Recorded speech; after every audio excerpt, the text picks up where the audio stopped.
Today is the best day for any cyclist. It's new bike day! Any new bike day is special, but this one even more so, because I'm heading to Treviso in Italy to pick up my new bike from some bloke called Fausto Pinarello. Which means I'm not just going to pick up my new bike, I'm also going to give you a tour of Pinarello's HQ and show you their incredible bike museum. This is going to be good.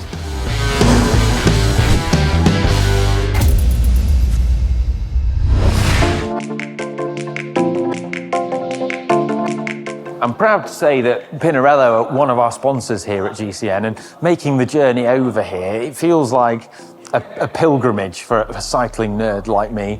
This place is just filled with cycling history. It's so cool. I always love bike shops, but this one is just next level. There's just so many beautiful frames here, just bike porn absolutely everywhere, and the custom bars over there. But then interspersed with that is the history of the Grand Tour success and all the racing success that Pinarello's had over the years. So up here, we've got this wall of Grand Tour jerseys. So I've just been like looking at it, just working out what they all are. So we've got all of Miguel Indurain's Tour victories, the 5 of them there with the Banesto in the first one, Reynolds. Then we've got Jan Ullrich. But top marks if you can get the next one along, because that was Pereiro after Floyd Landis was disqualified. Then we've got Wiggins, the Froome era, Thomas, Bernal. Then we've got all the Giro jerseys as well. So lots of Banesto, lots of Sky and Ineos Grenadiers. So this is proper cool. They've got World Championships jerseys here from the track. This one, this is wicked because it's got signatures on it. This is the Team Pursuit squad, and it's the 4 minutes 9:58 world record on there. So that's from 1996 when the Italians won on Pinarello's. But that's proper cool because it shows you like how much the bikes have progressed since then. When you think that the current world record is 18 seconds quicker than that. That's fittingly also on Pinarello's and done by the Italian team. But it was Consoni, Jonathan Milan and, Filippo Ganna. And apologies to the 4th rider, whose name escapes me.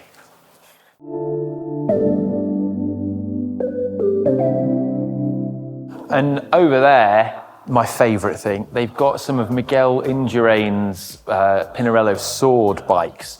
I mean, I would love to ride one of those one day, hopefully on the Acton Turville test circuit, where we've tested a lot of GCN bikes. So if anyone's got one, get in touch. But we've got the track versions. So you use these in the hour record, also used them in track events and also on the road, because the middle one is a road specific one, famously banned by the UCI. But they're low pro time trial bikes. So you can see that the front wheel is smaller than the rear. And again, just the extreme position that they used to do back then, the drop off from where the arm rests are from the saddle. You don't really see that on modern time trial bikes. It's hard to ride like that, but they are proper cool, proper cool.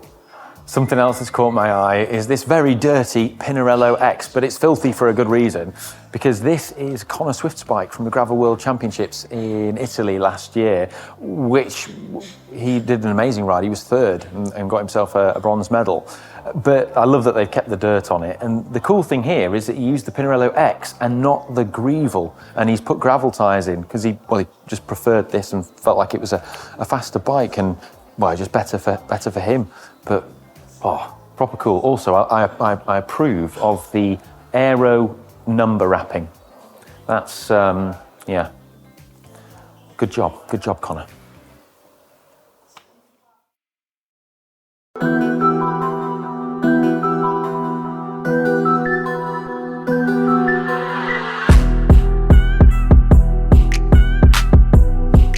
Here we are, where the magic happens, and already you can see I'm a kid in a sweet shop right now. There's loads of amazing Pinarello frame sets everywhere, but I'm going to go through the process of what happens here.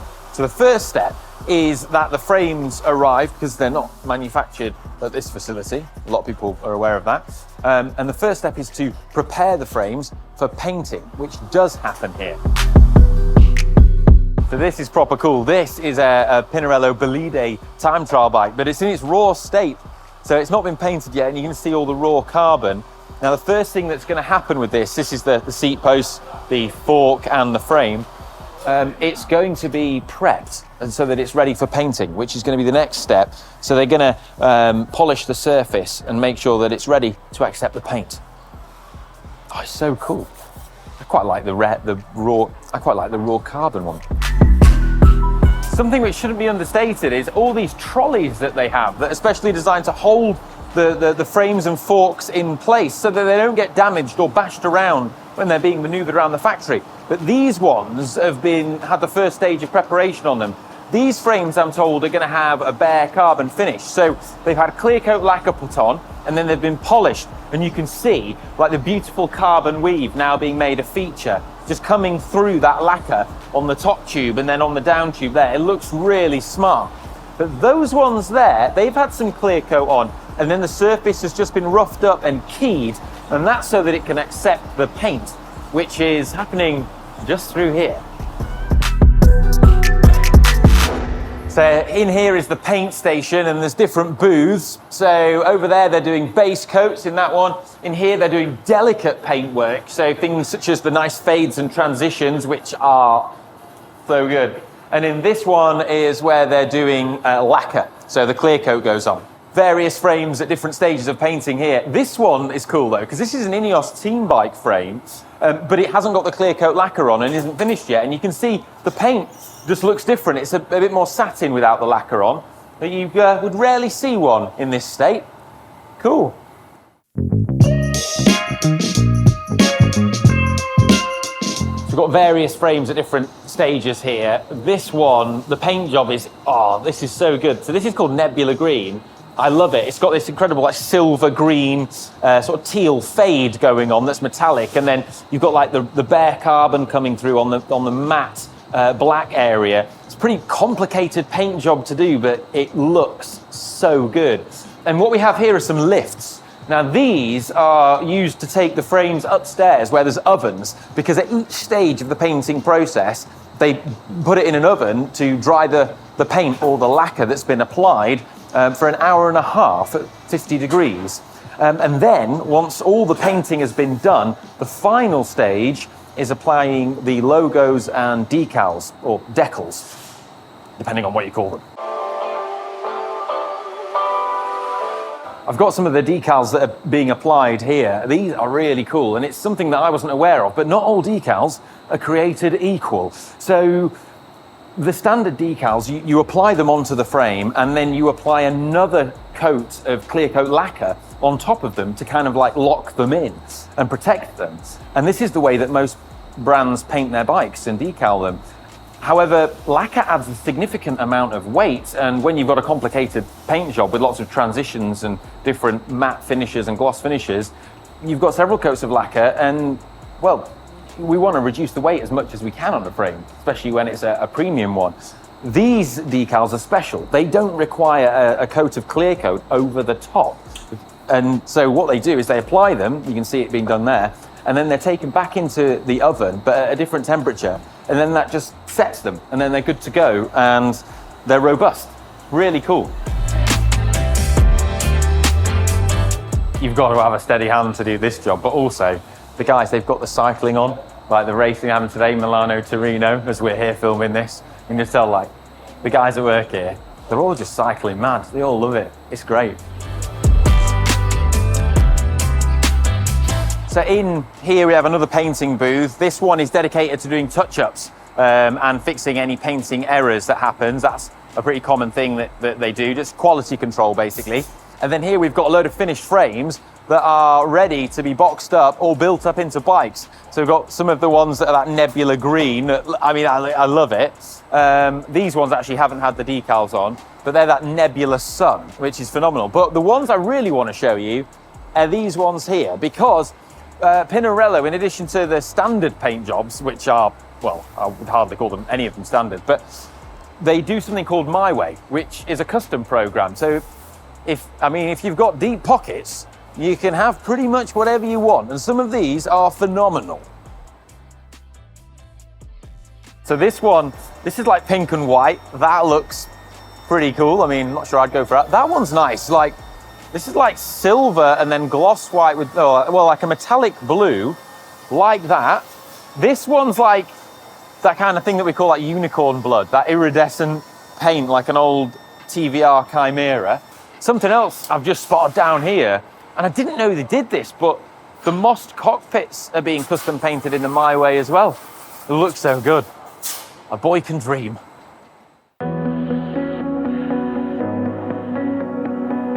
So the final step is either the bikes are assembled into complete bikes for some customers, or they're boxed up as frame sets and then distributed out to other places. A lot of people buy them as frame sets, but there's just so many beautiful frames here. Look at, I really like that custom pink one actually. I think it looks really cool with the gold logos on.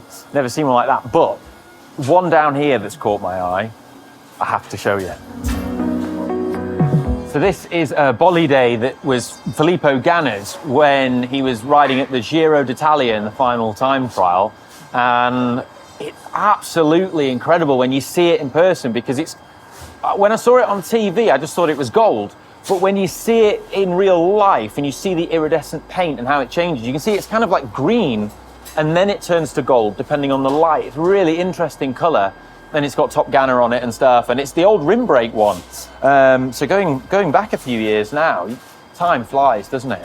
And it's got, well, it's when he's world champion, so it's got his world champion stripes on, and it's got his Imola World Championship title on the top tube. But and tubs as well. How times have changed. Tub on the rear, proper cool. Although he's still rocking a 58-46 on the front dinner plate.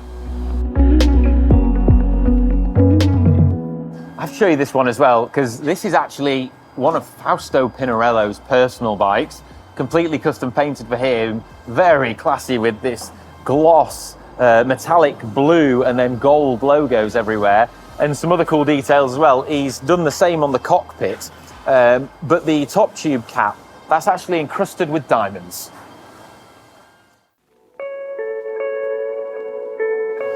But now the bit I've been waiting for. I'm gonna go get my bike from Fausto Pinarello. Ciao, Fausto. Ciao, Ollie. How are you? Yeah, welcome. good, thanks. Treviso. Wow. The Bottega store. Yeah, thanks for having me. This is mega. All good? Yeah, so this is the bike. That's a bike. That's the F7. Nice. And we've got nice narrow bar. Yeah, you're a tour guy, yeah? Cool. Yeah. Hope you like it, hope you enjoy it. Thanks. Cool. Not everyone gets their bike adjusted by Fausto Pinarello. Nice. Keep it. Thanks. Try, enjoy. Yeah, will do. And let me know. Have some good adventures. Let me know. Yeah. Ciao. Thanks very much. Ciao, Ollie. Ciao. Hope to see you soon. See you.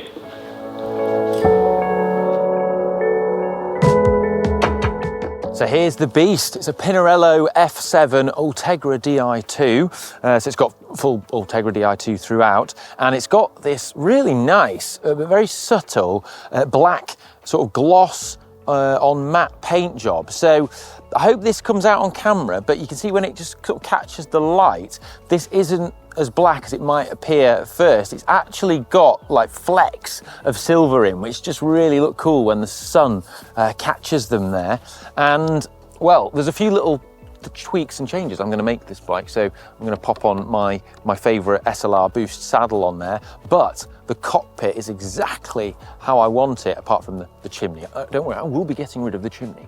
But yeah, it's really nice, narrow 38 centimetre bar and 120 stem, which I know from doing my ID match fit is absolutely spot on for me. So yeah, can't wait to do lots of big miles on this weapon. So for those of you who are unfamiliar with the F7, it sits below the F9, and then at the top of the tree, you've got the Dogma F, the very top one. And it shares a lot of the same features, but it's a much more affordable model, which is great. So instead of the Torre T1100 carbon that's in the Dogma F, this one has Torreca T900 carbon. You still have the same super narrow bladed aero seat post. These things are really narrow. If you ever get to see one in the carbon, you'll see what I mean. But the retention bolt on it's a bit different. So instead of it being on the back with the 2 grub screws that you have on the Dogma F, it has the bolt here in front of the saddle, which is actually a more practical place to have it. Stops dirt getting in it. And also it still retains the same Italian threaded bottom bracket, which I love, with the external cups. I just find them so easy to work on, remove and sort out. Big fan of threaded BBs.